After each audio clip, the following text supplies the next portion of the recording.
3 of the 6 people were critically hurt when the cab crashed early this afternoon. It happened at Broadway and 29th. Now, that area was crowded at the time. Many of those who saw the horrific accident rushed in to help. And they saved a life. Eyewitness News reporter Josh Eider live at the scene in Midtown with our lead story. Josh.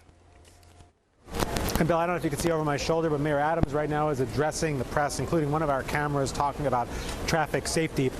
He said at least one of the victims of this was actually visiting from out of state when this cab barreled out of nowhere and changed so many lives.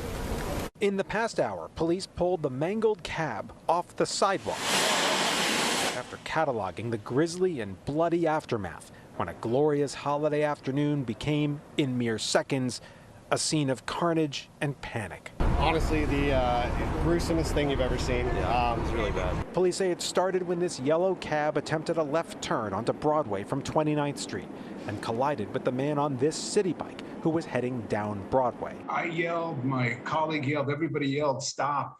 But the cab kept going, and the cyclist's wheel got caught in the cab's rear wheel and pulled the cyclist under the cab. Harris Salat was having coffee a few steps away.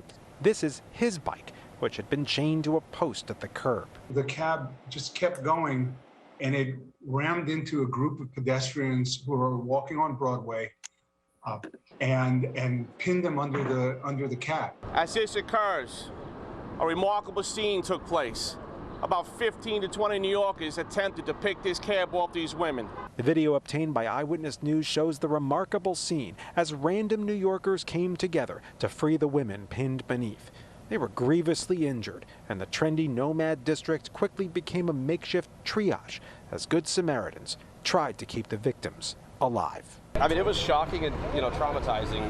Quickly, you're just kind of shaking and reacting, and we were getting iced and taking like aprons out. We got a belt off of somebody to provide a tourniquet, so it was just like, dive in and help. I've never seen anything like that, so it was very shocking. And, you just feel for the people around you and just try to, just thankful to not be out on the street during that moment because it was very, very traumatizing. 2 minutes later, we would have just hung up. It would have been us.